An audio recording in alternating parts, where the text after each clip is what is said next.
I remember watching Taare Zameen Par, and my God, I did cry. Suddenly the atmosphere in my house changes and I'm suddenly started being treated like Prince Charming and I don't know what not and I'm like, why is this happening? It's like they're preparing my favorite dish and they're like, okay Darsheel, what do you wanna have? This. I'm like, arey, itna kya ho raha hai? What was it like when you were first told you're going to meet Amir Khan? I was over the moon. I was very excited. He came in a cap, he had worn shorts, he's very casual and so much fun and so comfortable to be around and I think that atmosphere they kept throughout. What happens after you become this star kid? Do you expect Bollywood movies to just come flocking? Yes, I was a child. I was absolutely immature, so I saw it through a typical Bollywood lens, and which is a wrong lens to watch through because that is a lens that is shown to people. The real lens is working hard. I automatically cracked my first film after that, and it was called Ho Ja Muk. It released on MX Player. Then I did another film on cricket. It's called Hocus Pocus. It released in theaters as well. PVR Inox did it, and then I've shot three films. So they are the exciting ones. One is a murder mystery with Ada Sharma and Sonali Kulkarni. I did a Gujarati film after that called Kutch Express with Ratna Pathak Shah ma'am. So, she really took the stick to me and she was like, boss, focus or Was it a situation where you felt like, you mentioned that you went through a certain form of trauma that you can't have a cap anymore? So, what was that crisis all about? there were times where I didn't wear the cap, right? So I was crowded. I was surrounded. Instead of $20, you're gonna give me $50 because I deserve it. And she said, okay. She gives me that. I go to the canteen in the break, in the first recess, and I didn't come back to my class. The bells have rung, the lectures have begun, and I'm still surrounded by kids from one end to another. My shirt was torn. I got a cut on my lip. My buttons were gone. I took the lift. I remember my social life. I didn't spend time with my friends. I wanted to go out and go out on dinners and sleepovers and go for make some plans and watch movies and have a girlfriend. And I didn't know the meaning of dating. Do you know this? I thought dating means writing a date on the calendar.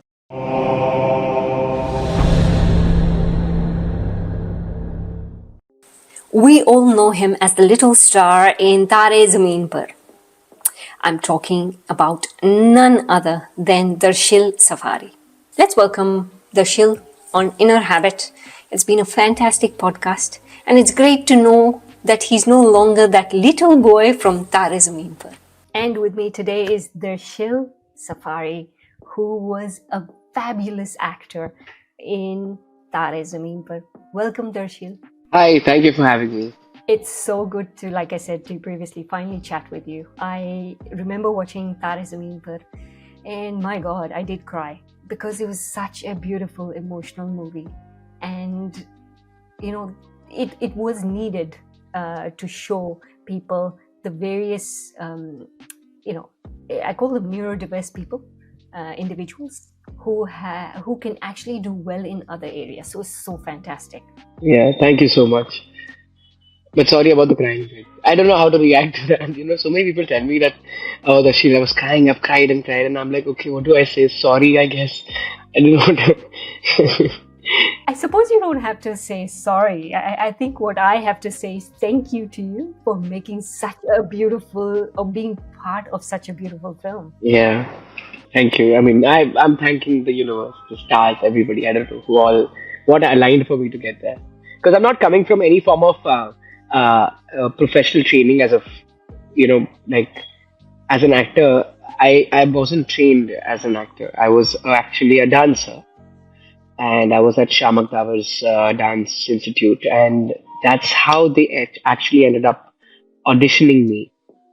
And there is it's really cool because I didn't know anything about acting. It was just about being myself. And when you're working with like child actors, because after that film, I ended up working quite a bit, and I understood that the key of working with child artists is to make them as comfortable as possible and to make them as um, to make them feel free. So they tend to get conscious, and that's where the acting starts to show the dialogues and stuff. So in the film, when the film was being shot, there was this atmosphere that was provided to me, which was just a fun-loving, lot of card games, used to play Uno, and there's be so much Rubik's Cube solving, and Brain Vita and chess. Chess I didn't know, I used to do rubbish in that. But there was so much mischief, and there was so much masti कि मतलब बहुत मजा आता था. So yeah, I think that's more or less how it came through. You got the role through Shamak Dave's art school. But what was it like when you were first told you're going to meet Amir Khan?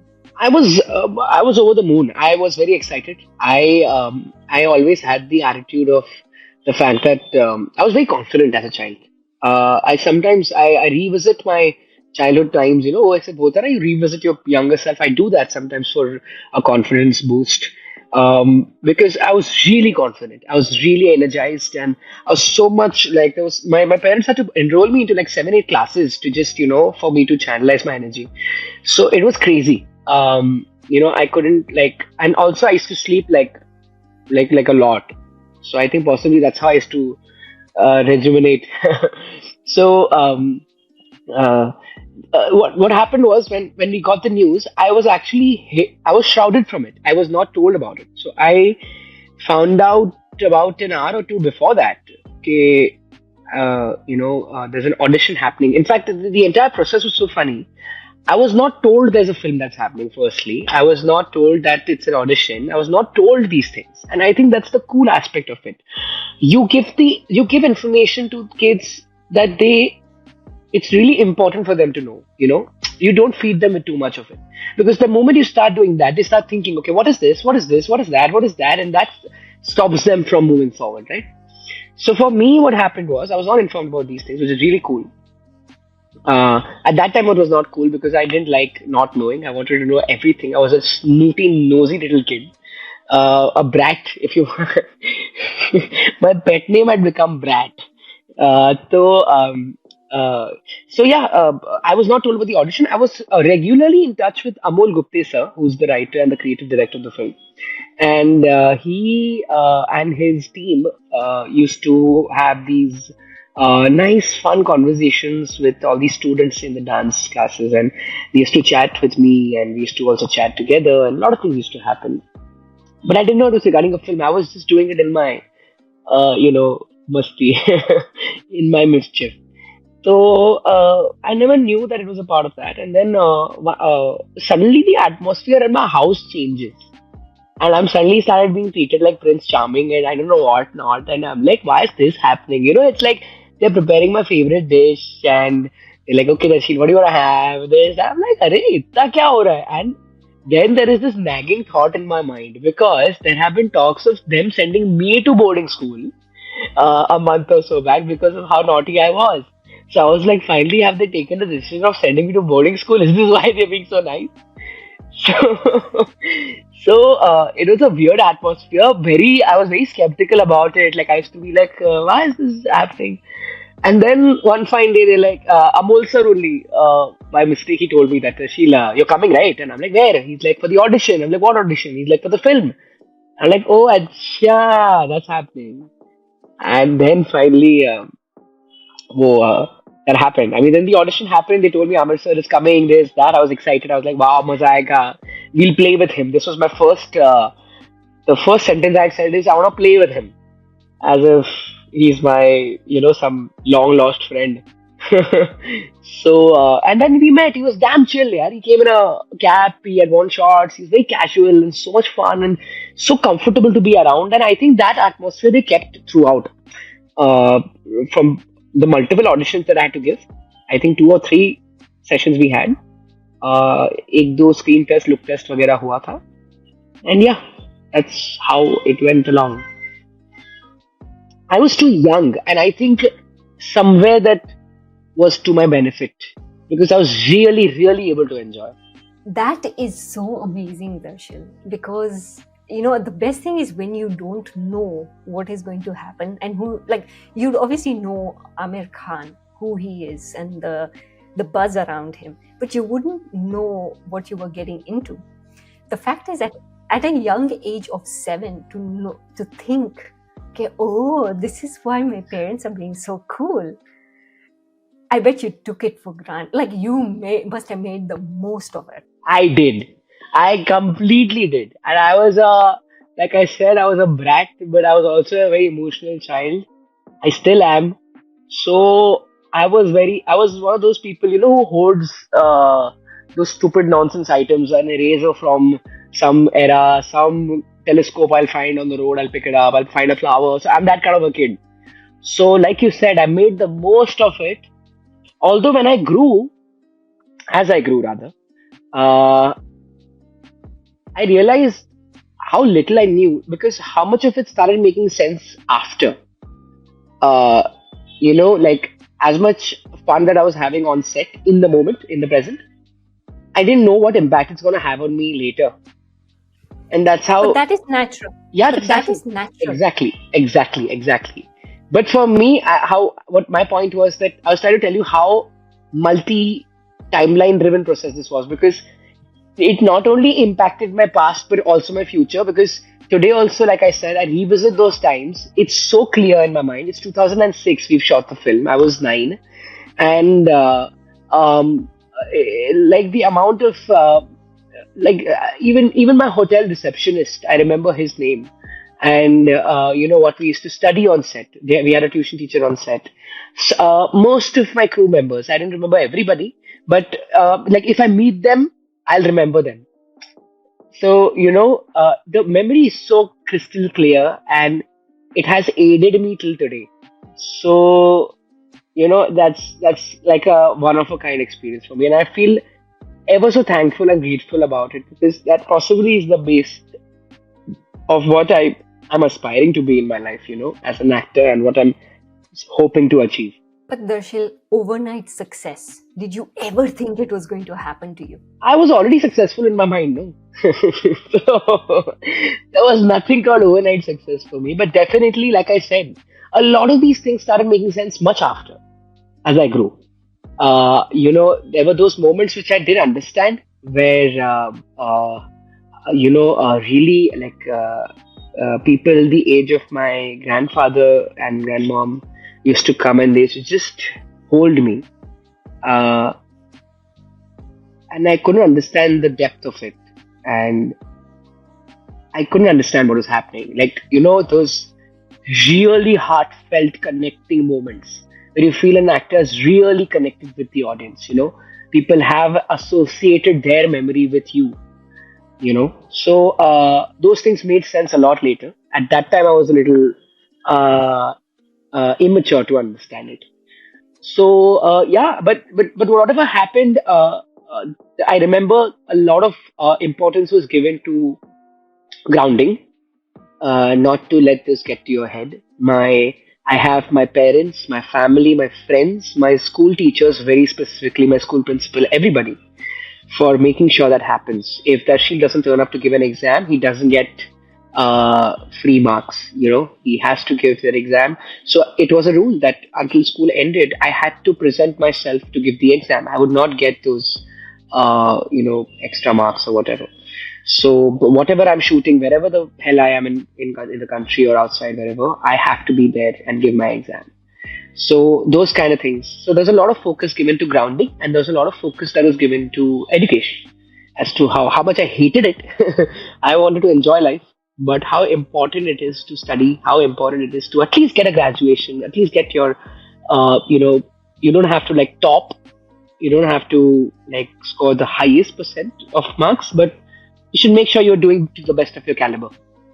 No, that's stupid, right? Like now imagine you're capable of doing 15 push-ups and you end up like, okay, I just want to do 5 just because I don't feel like it.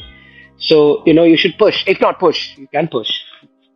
So yeah, those two things were a pivotal part of my childhood, right after the overnight success of the film.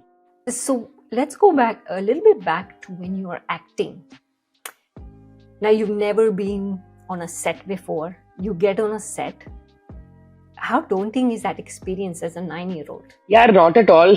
I don't know. I must be sounding like some spoiled jackass because I was in Wonderland. I'm a curious kid. I'm still very curious.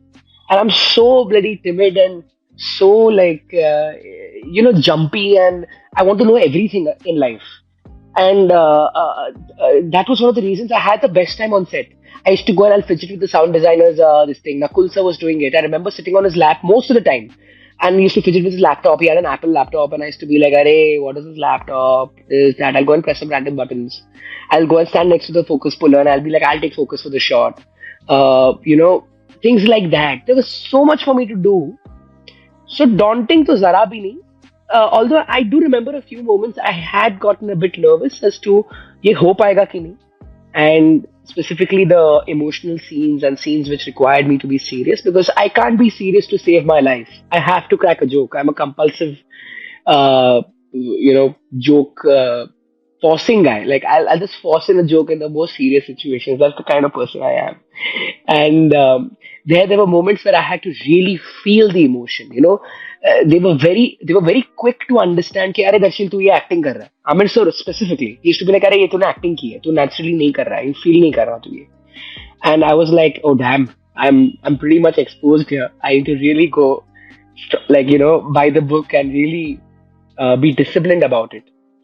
So there were those moments, but then, as I said, Amol sir, Amir sir, the AD team, Sunil, Nazni, everybody, such a big hand they had in uh, क्या कहते हैं, giving me the cushion of just going and expressing myself. And I think I ended up doing just that. In fact, much more.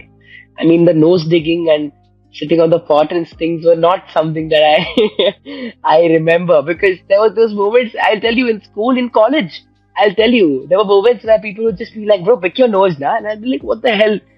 And things like that became a part of me. But I was like, everybody does it, so it's fine. That's very interesting, because I would have thought that people would think, oh, Darsheel Safary, the Bollywood star, but actually they were taking the mickey out of you in school and college. Of course, I think it's my vibe that it's so easy to approach and so easy to take my case. Uh, and it's fine. I mean, I like being approachable. I love striking a conversation. You'll find me have the randomest conversation with the absolute strangers. And there was a time in the middle when I'd grown up. I'd hit puberty and my face had changed and my teeth had gone inside, and I was not that much recognizable. And I'd strike up a random conversation with a random stranger and just have like the tiniest insight into it. Was so much fun to have insight into their lives, and I'd be sharing stuff about myself, and that's the kind of openness that I live with. So it automatically naturally makes me a target man. I mean, if I'm meeting somebody, there's more chances of them taking my case rather than just being like intimidated or feeling a little imposed by me, which is fun. I'm okay with it because it's a comfort space. Now, what happens after you become this star kid? Do you expect Bollywood movies to just come flocking? Yes, I was a child. I was absolutely immature, so I saw it through a typical Bollywood lens, and which is a wrong lens to watch through, because that is a lens that is shown to people. The real lens is working hard. It is being smart. It is being super, super, super self-aware regarding not just what you're speaking out, but also what you're speaking in. And by that, I mean not only individually, but also to people. Outside meaning the audience, and inside meaning people from the industry, and a lot of these things. That is what I learned over the years. I did a lot of mistakes. I remember jumping around, just being so much by myself, just being so jumpy. And you look, at the end of the day, you can always say that, yeah, you're a kid, you can have fun, but you're a part of an industry which requires you, which demands from you. Okay, because you're inspiring other people, you're inspiring a lot of other things. There are too many angles to this. So that awareness needs to be there. And that happens only when you're coming from a certain background.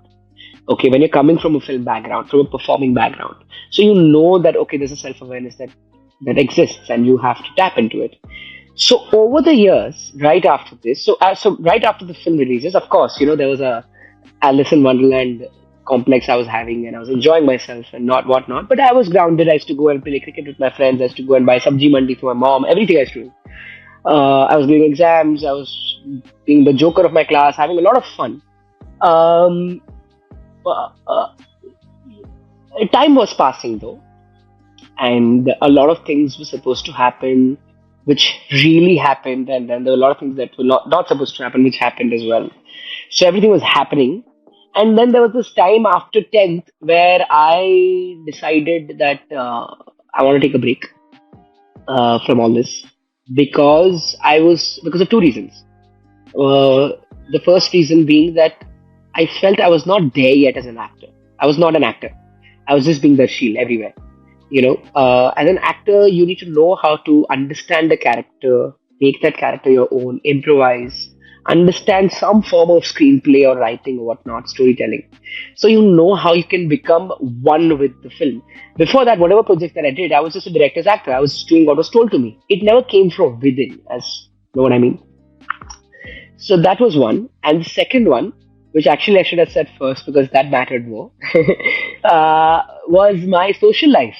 I didn't spend time with my friends. I wanted to go out and, go out on dinners and sleepovers and go for make some plans and watch movies and have a girlfriend. And I didn't know the meaning of dating. Do you know this? I thought dating means writing a date on the calendar. So this is the kind of a genius that I was. So that was actually one of the bigger reasons why I said I want to take a break because I want to spend time in college. In college में आके ऐसा हो जाता है हमारे school में कि you're now a free guy. You can grow your hair as long as you want. You don't have to cut your hair, and you can you live your life by your own terms, and you get a pocket money and this and that and 100 other things. So I was like, I want to do this, but this I didn't say first. I first said that I want to focus on my acting.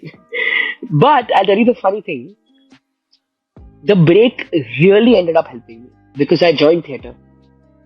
And I've been doing that since the last 8 years.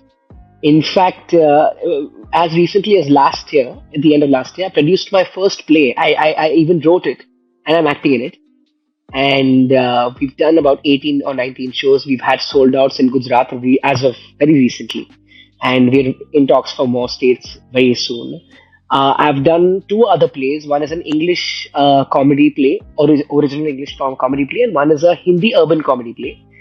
Uh, it's so different genres, most of it comedy, most of it emotional. But for me as an actor, this was my transformative experience. I understood what acting actually bloody meant. With regard to connecting with your audience or what feeling a real emotion inside means. Because as an actor on stage, you're trying to channelize the real emotion because there's no close-up camera, there's no close-up lens, and there's no music to aid you. So those things happened. So that break ended up really helping me. And then the pandemic came, which also ended up weirdly helping me because theatre stopped. So, and then auditions began. So then I started getting back into film. So it's been weirdly aligned for me, but I'm grateful for it. So, just before you said there were things that were happening and there were things that were not happening that started happening. So, explain the things that were happening and explain the things that were not meant to happen that happened. So things happening meant taking a lot of, before the film, I had taken a total of two flights. Okay, yeah. In the month after the film comes out, I've taken 20. 20. 20. Okay, and in the year, I don't remember, but yes, I used to hoard boarding passes, so I had a bundle. Okay, and like a big one. So I let it go now. Like I let it go actually long back when my house was under renovation. I was like, what a kid. So those kind of things, where I was traveling and life went by so fast that I was not really able to focus on anything. Neither my studies, neither my masti, like what I want to do. Work was good. I mean, I ended up working on films, but I was in a flow, if you know what I mean. I was really focusing on what next. And that way, things were really, really, really like passing by. They were blasting by me. So, you know how they say that you're supposed to let it come and then let it flow out. So you let it come first. I was not letting anything come. I was everything letting, ho gaya, chalo next, ho gaya, next. That was the attitude I had, and I had no sort of guidance or training. And these things are not taught to you. Life teaches you these things. I met Amir sir recently, and this is what he had said. He's like, "Zindagi sikhayega boss tujhe." You know, jo bhi hai, zindagi sikhayega, and that is the bloody umbrella under which I'm living. So life taught me after that as to how I need to focus, where I need to channelize my focus, my energies, and stuff like that, and things that didn't happen. Like, say for example, I lost a certain part of my freedom. I couldn't really get out. I had to wear that cap and the goggles, and sometimes I had to tie a handkerchief on my face, and so much that is trauma now. I don't own a single cap, and I don't have a single pair of shades because it's traumatizing to wear it, because I'm like, god damn, I don't like it. I like color, man. I don't want this covering myself kind of a thing. Although sometimes when the sun is harsh, I do wear like sunglasses, but otherwise it's pretty much unnecessary for me. It was unnecessary for me. So those were the things that I felt were not happening for me, and I was like, okay, what do I do now? I want to just enjoy. I want to be by myself, and this is all that I'm telling you is me as a 9, 10, 11, 12-year-old. Not until 15, or rather 2016, right? When I was 19, rather, I really started growing up. I really started understanding what is the meaning of all this. And that's when this entire, I wouldn't say crisis, but existential situation for me began. And it's been beautiful. It's like a film. I was chatting with a friend recently. Oh, she's from Australia only. I was chatting with her. I was telling her that, this is all like a film now. It's become a film. I think I'll only have to end up writing my own autobiography or a biopic, or I don't know what. So, yeah. So now here's a question for you. You are doing some fantastic films. You have established yourself in an industry where people not only dream of, they want to be a part of from a very young age. You become an overnight star. And then you turn around and tell your family, Mom, Dad, I'm taking a break. Yeah. What was that like? My father, I remember, he was pretty chill. He frowned first, so I thought he's going to be angry. But he frowned for some other reason, I think. I don't remember. And he's like, okay, the time is on your side. So you make use of this time. He also explained that there's something called momentum, where you make hay while the sun shines. The sun is shining for you right now. So if you're consciously stepping out of it, you make sure that you are able to step back when you want. There's no hard and fast. So communication was rock solid between my parents and me. And I remember the guidance. So yeah, they let me be, and they allowed me to choose for myself, and that's been happening until today. Tell me about this so-called existential crisis that you experienced. Was it a situation where you felt like, you mentioned that you went through a certain form of trauma, that you can't have a cap anymore. So what was that crisis all about? That was, so I'll tell you, there were times where I didn't wear the cap, right? So I was crowded. I was surrounded by, I'll give you an example. Friday the film released. I went to school on Monday. And fresh memory, but 18 years back. Yeah, so what happens is, I've put out my mom. She used to give me weekly money for the canteen, and I was like, Mom, you'll give me, instead of 20 bucks, you're gonna give me 50 bucks because I deserve it. And she said, okay. She gives me that. I go to the canteen in the break, in the first recess. You are very badmash, huh? Bilkul. And I didn't come back to my class. I didn't make it. The bells have rung, the lectures have begun, and I'm still surrounded by kids from one end to another. My shirt was torn. I got a cut on my lip. My buttons are gone. I took the lift, I remember, and they thought that I've been beaten up. I went to take my diary. So I'll tell you what's happened. I've taken the lift to my classroom, which is on the second floor. I go to my class immediately, and there are these 200 kids behind me, and I'm running, and I'm not as well built. for a 9-year-old, and I'm not built for any age, technically speaking. So I can't save myself there. So I'm scared. And then I take my diary out of my bag, and because I have to put the note right that I'm taking an absent leave. So in the lift, I write it. I can't open the door of my lift because the kids are waiting down, and then the diary falls right in the middle of the lift, and there's this gap. So I've lost that. I somehow make it to the princess cabin. I'm like, ma'am, please send me home. And she's like, what? Someone hit you? What happened, Rashid? And I'm like, no one's hit me, ma'am. I think they're all very excited to see me. And she's like, okay, okay, go home, go home. I'll call your mom. And my mother was called, and I went home. And that happened for about 2 or 3 days. Then the principal made an announcement in the assembly saying that, guys, just behave yourselves. And that was pretty chill. For me at that age, it was shit scary. I was scared out of my this thing to go to school. I was like, oh God, what's going to happen?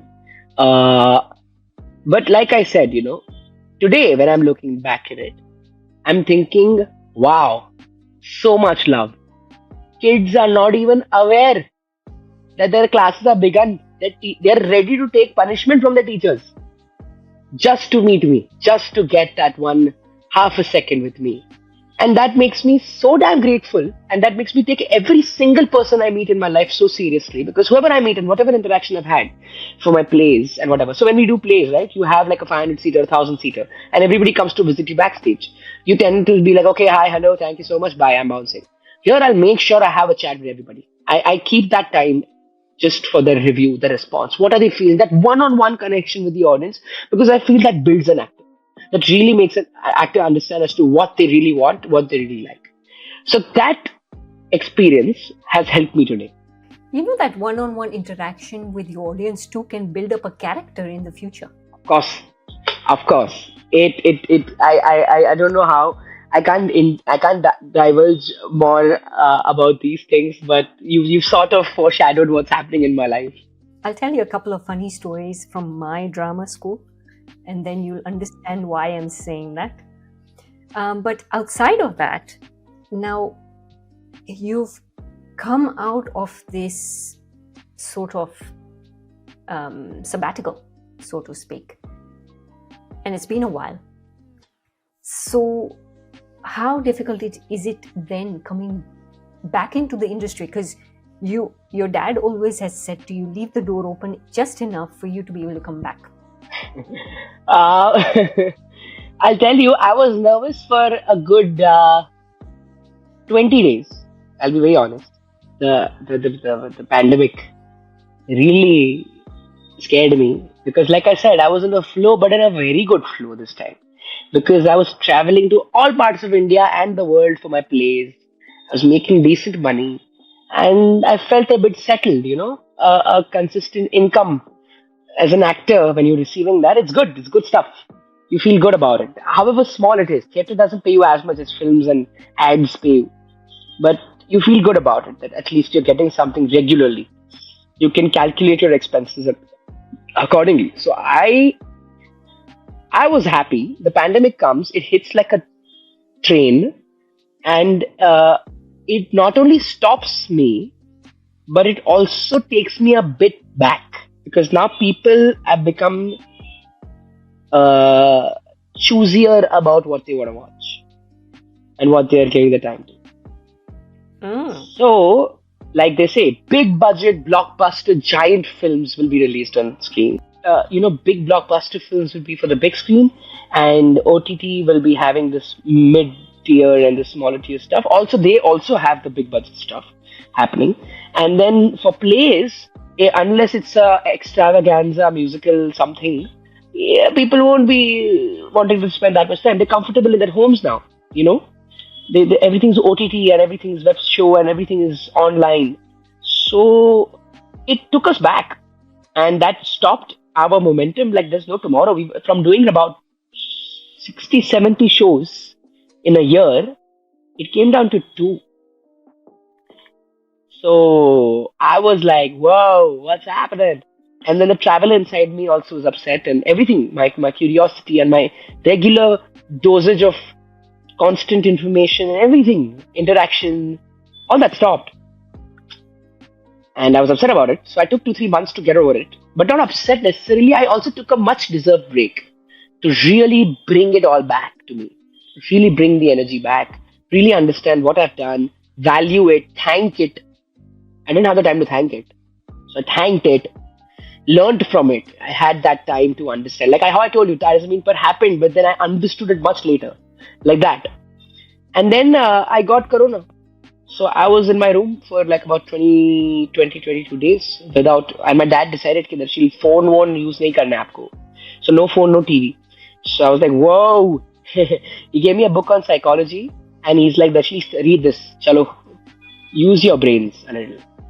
And as much as I hated him for it, although when the IPL, I don't know if you know about the IPL, when the IPL came, he gave me my phone back, so I was very happy.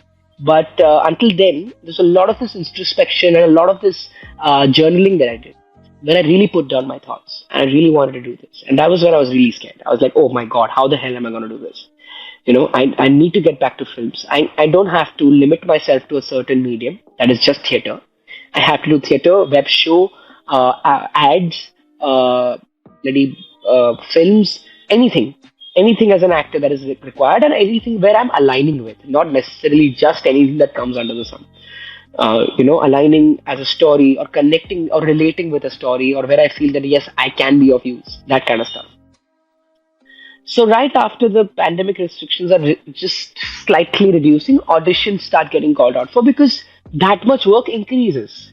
Now there is auditions for web shows and auditions for everything else. So we start getting calls. I started getting calls. I started auditioning, and then I don't know. It was maybe part of a plan because I automatically cracked my first film after that, and it was called Ho Ja Mukt. It released on MX Player back then. Now I don't know if it's there. Although it gets a lot of airplay in flights, and there are a lot of screenings, specifically internationally. It's more of a very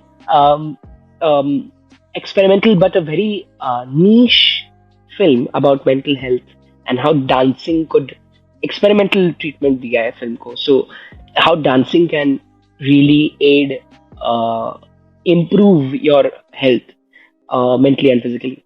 And it's about, and it really really quenched my thirst of artistic expression which I was missing since so long. I went bald for the film. I got a six pack. I learned ballet. I did stunts. I ran on par with the speed of a truck. The truck was going at about 20 kilometers per hour, and I was almost matching it for a good 8 seconds. So, and I'm an asthmatic kid. So for me to be able to do that, like it was all of it just in one film, and I was like, God damn, I can do it if I really set my focus on it.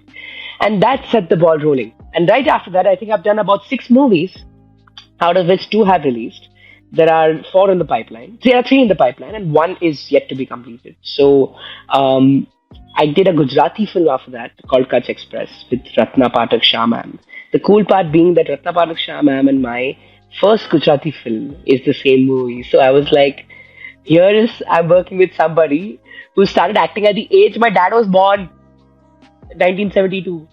And here I'm doing my first film with her, and such a beautiful experience. She bajawed my case when I didn't get my lines right, and when about my entire method of acting, about knowing my lines, about approaching my character, because I was in free flow, like I've told you, I need to be set straight to behave. So, she really took the stick to me, and she was like, boss, focus, or I'm sorry. So she was more in that state, because obviously now you're 25, you're 26, and you have to start taking things seriously. And it might make sense to you, but it might not make sense overall.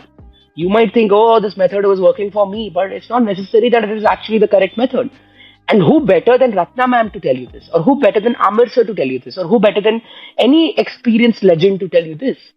So it really had an absolutely life-changing impact on me. We became best of friends. She reminds me of my school principal. I keep taking her blessing every now and then. And she's like, that at first I thought you're a brat, but you're actually a sweet boy. And I feel nice listening to that. I keep going back to that memory. So, yeah, that was the Gujarati film. It had a theatrical release, and it ran for a good 70-75 days, so it did well. I was very happy. I had a small role, not a very big role, but it was a cool film. It was a film on a big amount of women empowerment, the housewife of India. specifically in a smaller city, in a smaller village. How is their situation? How they can find their own voice? It's a cool one. It's called Kutch Express. Then I did another film on cricket. That was an okay experience, but a good fun because I love cricket. It's called Hocus Pocus. It released in theaters as well. PVR Inox did it. And then I've shot three films. So they are the exciting ones. One is a murder mystery with Ada Sharma and Sonali Kulkarni. Um, that's a absolutely crazy diversion from the regular stuff that I've done in my life. I'm playing a dark, psychopathic character in it. But it's a murder mystery. So, and I'm like a lot of cool things in the film. It's a cool one. Had a blast making this. It was such a fun time shooting this. And then I've done another film called Fule, which is with Pratik Gandhi sir, Patralekha ma'am, Vinay Pathak sir. They are in the film, and I play this like I play an important character in it, and I have a small role in that. But in the murder mystery, I'm playing the primary character. And then there is one more film that I've shot where I'm playing a primary character, but that has an absolute loaded star cast. It has Abhishek Banerjee sir, who was in Stree. It has Raghubari Yadav sir, who you've seen in Panchayat. It had Aisha Raza ma'am, Madhumita ma'am, Shrishti Srivastav, if you've seen her on all the OTT shows nowadays.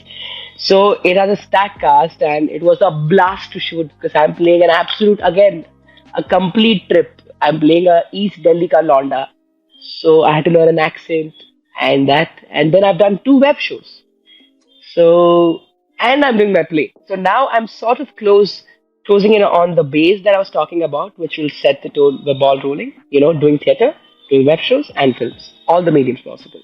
And what aligns with you? I felt these things not only are experimental, not only are they pushing me that if I'm able to do 15 push-ups, I can do 16 or 17, but also that I feel comfortable in that space. I feel that, okay, possibly there can be a chance that people might like what I'm doing. Let's hope for the best when it comes out. So, yeah, boatloads of work and lots more to come. So, very, very excited. In the coming year or so, hopefully, you'll get to see this. Are you still doing Sitare Zameen Par? I cannot talk about it, but I know the film's happening. Is it in line with Taare Zameen Par? I don't know about it. You can hear what Amir sir is talking about it. I really don't. I actually can't talk about it because I don't know. Amir sir talks. The trailer was on YouTube. There's no trailer on YouTube. There is a trailer. No, it's a fan made. It's a fan made one. But you are part of the cast. I don't know. Come on, Darsheel. Your name is plastered. It's on Wikipedia. At least you can say yes, you are. I don't know. I'm actually okay. What if I say no? What if I'm not? Because it's actually, okay, let me tell you something. I'll tell you what's already out there. What's out there is, Shruti, what's out there is that it is actually not a sequel, it's a spiritual sequel. It is a thematic sequel. So what would you do in a thematic sequel? I mean, you have a character of a different era altogether here. So, that's what's there. And this is a different film altogether. Amir sir is in it for sure. That's all I get? That's all you get. Okay, I'll work with that. Guys, I think he's in Sitare Zameen Par. Don't get your hopes high, guys. Don't get your hopes high. Don't listen to this Shruti Doctor. She's a mad doctor. Okay. Let's go a little bit back. Now, going through so much, Darsheel, in that short time frame where you were attacked by your own friends who were trying to portray love towards you, but you misunderstood it through to where you are today. Do you feel that if you hadn't got that sort of home to come back to, and the beautiful place where you can call your sanctuary, basically, sometimes it can sort of get so out of control and affect you mentally? Of course, it has, right? I mean, whatever I'm telling you, I can completely change the entire narrative and make it sound like the biggest trauma of my life and can portray the victim about it, right? Like it's on perspective. I'll tell you what I choose to do. I choose to take any experience, firstly, in me, be it good or bad, because I know I'm going to learn something from it. Good experiences, thank God, good karma, good everything. Bad experiences, okay, it happens, it's life. Ups and downs keep coming. You have to keep moving on, don't get stuck. So for me, this is an experience. I choose to take the positive from it, and it's on perspective. It's actually down to your bloody prejudice. Like, what do you want to take from it? If you want to take, oh, I was surrounded, I was hurt, and all that, then you take that. I would prefer a more positive, optimistic approach. I would be like, okay, that's the love, and it's true. I really felt it. Trust me when I'm saying this. I really feel the love. I feel when I look into the eyes of a child, or when I look into the eyes of a mother specifically, uh, who's not my mom, and I can sense that energy. I can sense that love and the attachment and the happiness. So, for the matter of fact, it automatically becomes a reservoir for me, to just like go back and just, when I'm feeling low in my life or I'm feeling a bit anxious or whatever, I'll be like, okay, you know what? There's so many people who's rooting for you, Darsheel. Why don't you make it count? So, yeah, that's how I take it. And of course, home has been lovely. I mean, as however how would I say, however closely guarded they've kept me, I've always been thankful about it, because what you're seeing today is a byproduct of my house. Although I can say I'm the least crazy person in my house. Then your dad should be an actor. Your mom should be an actor too. Guess what? My dad was into theater. Oh, that is interesting. My mom was not, thank God. And I hope she's not listening. I hope she's not listening to you. Yeah, that's what I said. She's listening? No, she's passed out. She's sleeping. Okay. Darsheel, you have a bright future ahead of you. Do you? Oh, really? Thanks. Yeah, you. Who else? I take it. I need it, I mean, any form of hope and optimism, I always take it. I'm like, okay, you feel so, thank you. I'm going to take it in. You should. The thing I find and what I'm hearing at the moment from a number of people is the challenges to not differentiate between right and wrong, versus also understanding. You look at somebody and knowing that they're genuine versus not genuine. A lot of what I'm hearing is that if you don't get this aspect right in this industry, you can get caught up in the wrong way as well. Right. So for you, the biggest thing in your career is going to be identifying the correct opportunities versus the Right. not correct opportunities. That's so true. Why do you say that? Because I have, like I said, um, a lot goes behind the scenes. A lot is happening behind, before a film is even gonna be shot, before a film has been completed. Lots is happening, and you're thinking, yeah, I've done this because I want to be an actor and I want to act. Okay, fair. But where is this helping me? Is it for the? Is it going to open up a flood of other opportunities for me? Is it going to put me on the map? Is it for the money? Is it for the fame? Is it for what? Is it just because I'm bored? Or is it going to help everybody else except me? And you tend to think about that once. And if you don't get a clear answer, then you delay your response. You say that, wait, I'll get back to you. So I've gotten answers so far. I've gotten yes, no, let's do it, let's not do it. Oh, I don't want to do it, but I'm going to do it. Oh, I want to do it, but I'm not going to do it. Things like that have happened with me. But so far, I would say that God's grace, God's hand has actually really been on my head. I mean, I've been blessed. I've been safe from doing the wrongs to doing the things that are not uh, helpful to me. From bach gaya hu, basically. So I feel that that's what has happened so far. So I need to get my act sorted. I need to really, like you said, identifying the correct opportunities. Identifying opportunities firstly, and then correct and not correct, and why not correct and why correct. But definitely, yes, because it tends to come to you in different forms. it comes to you in different. I don't know how to tell you. It's as because for the opportunity that because they've attracted you, they've really called out for you. The job is to get you on board. Their job There, is. yes. So for you, your job is to not only get on board first, but also why. So I have understood how to get on board and things are good, but I have to really be clear about my why. And so far, whatever work that I've done, whatever that you'll see online about me, will be when I'm sure about what answers that I've got, that okay, let me do it, and why am I doing it. But later on, I've ended up understanding that, oh, this I could have done slightly differently, or this I could have done, I would have avoided altogether, or this I should have done. So I'm very very excited about that, because every single day I'm accumulating information and understanding and taking those baby steps towards the right, like I told you about the agency bit, right?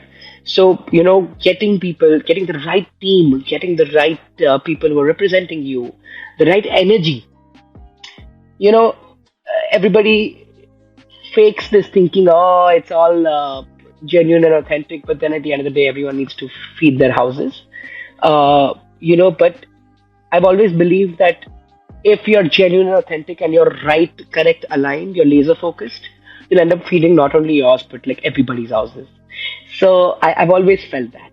So, getting the right team, getting the right people to represent you, to get the right energy, the right alignment, and for myself to look correct, man. I mean, the glow. I met somebody of a very high stage stature recently, and I just asked her. I said, "Ma'am, what do you think on an immediate basis I should incorporate in my life?" And she's like, "Darsheel, I think you need a vacation. You need to go out, look good, enjoy, glow, have a good time, stress less, look after your body, get a little fitter, start playing some sport." And that was so encouraging for me. I started playing pickleball and paddleball and cricket and this and that. And I started roaming around. I went for a trip.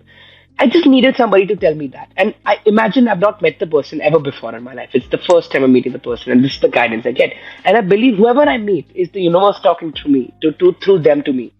So those things happen, and it's helped me. I mean, I'm feeling different. I'm feeling radiant. So it's cool like that. Well, Darshil, that is very good advice.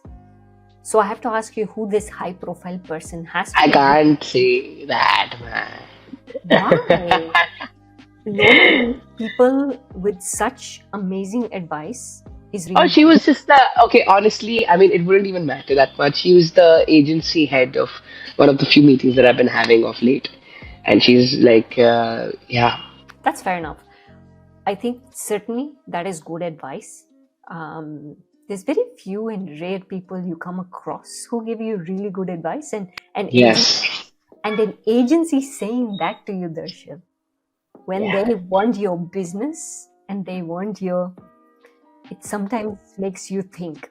yes, ma'am, absolutely, and that's what makes you feel correctly aligned. That makes you feel that okay, I'm surrounded by people who mean, who intend instead of just doing and taking and I mean, it's easy to get stuck in those traps. So, 27, I'm 27 now. I think it's a good start for me. I would take it as a start of my career. I can tell you about this. I met this DJ. His name is DJ Rahil. Okay, he's a fantastic. He's known as the dancing DJ of India. Really cool guy. He lives two steps from my house. I didn't know about it, and he said the same thing. He's like, Darshil, you can now start thinking of life as your second coming, your your comeback, or whatever you want to call it. You think about it that this is your beginning. You've accumulated all this information, all this experience, all this learning. You're very knowledgeable, you've understood these things. But now, think of this from scratch. Forget everything you know. Let's go into auto mode, auto drive, and let you take you ahead. Don't take yourself ahead. Like, let you take you ahead. What a fantastic conversation. That's one of the really memorable parts of 2024 when I met him. I told him, You know, you are surrounded by brilliant people, I'm very brilliant thankful. people. That's good. And it's so nice to see that you get the correct advice. I have found people who don't necessarily get the correct advice, and it's unfortunate.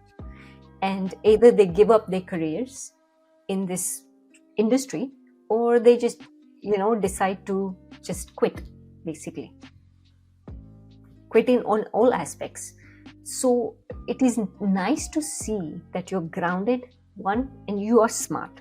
You're not the type of person who will just listen to anything everyone says. And that is very important. That you got a thoughtful head on your shoulders. Maybe too much of a thoughtful head. Do you feel sometimes that a lot of thinking stops you from taking decisions? Complete. Yes, yes, yes, yes, yes, yes. 1000x, 1000 times. I can't tell you how bored I am of it. It has stopped my reflexes. It has stopped my bloody. Yeah, but this is about a year back. I'll tell you honestly. The last year has been cool. I've really dedicated to auto auto moding myself. I don't know if that's even a word. Automating? Automating myself. Yeah. See, cool. You found it. Darshil, let me tell you something. The way you are lucky to have experienced this industry from a young age, because it gives you time to shape yourself. Yeah. Other people don't get that opportunity. They get, and then they have to go. They just, it's like running a relay, basically. You've had the time to think about it. And that's what makes you smart, but also a very, what you'll see now is a different kind of actor coming through, a different kind of personality, a very smart one. Know when you have to talk, know when you don't have to talk. And I see that in you. Yeah. Thank you. Yeah. But it's been a pleasure speaking to you. I've had the opportunity. I could have asked you, I suppose, what Amir sir is like.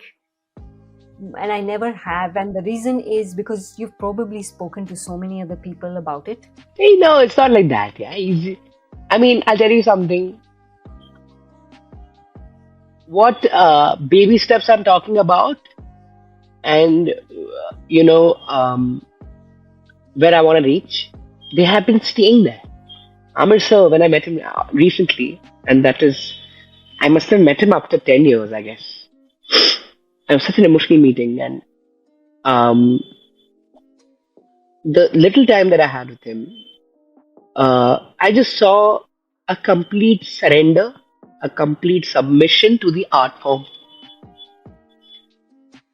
You have stories peddling around about all sorts of things, all the starry celebrity stuff, but in reality, you know that these are all masters of their craft, and that's the one thing I always take with me. When you're meeting with somebody who's such a legend, who's such a footprint in my life, in my personal life, as my guru and as my, you would say, guiding figure. He's a master of the craft, and he's a surrender. He's a surrendering guy. He'll surrender. He'll surrender, and he'll submit. And at whatever his age is, he'll go all out, and he's done that. And I look at that, and I'm like, boss, at the age of 60, if you're doing that, and I'm 27, and I should have an excuse that I don't want to do this, So stuff like that. I mean, when I see it's about sending a message. It's about telling. It's about really connecting with your audience. It's about making them feel something. That this is what life is, and ups and downs keep coming. Just take the fun in it. Live life. So that's what actors do. That's what films are meant to do. It's made to show you the mirror of life in enhanced, also all sorts of exaggerated ways. So meeting these people is no less than meeting the film in person. So yeah, those kind of things. And Amir sir, I mean, we're both Pisceans. He's 14th March, I'm 9th March, so we relate. We're both weird. We're both, curious. He's extremely curious, actually. I got my curiosity from him, I guess. I don't know. I was always curious. I don't know. So, yeah, and the passion.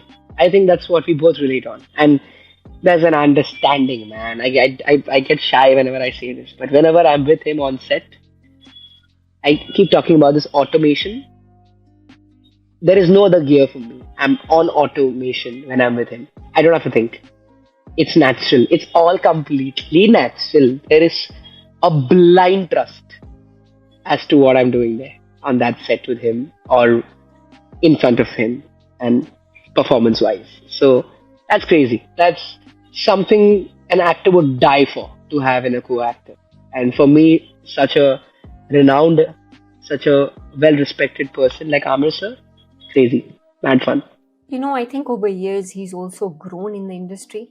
So for him, it's a case of yes, surrender, but more recently, I feel he's changed.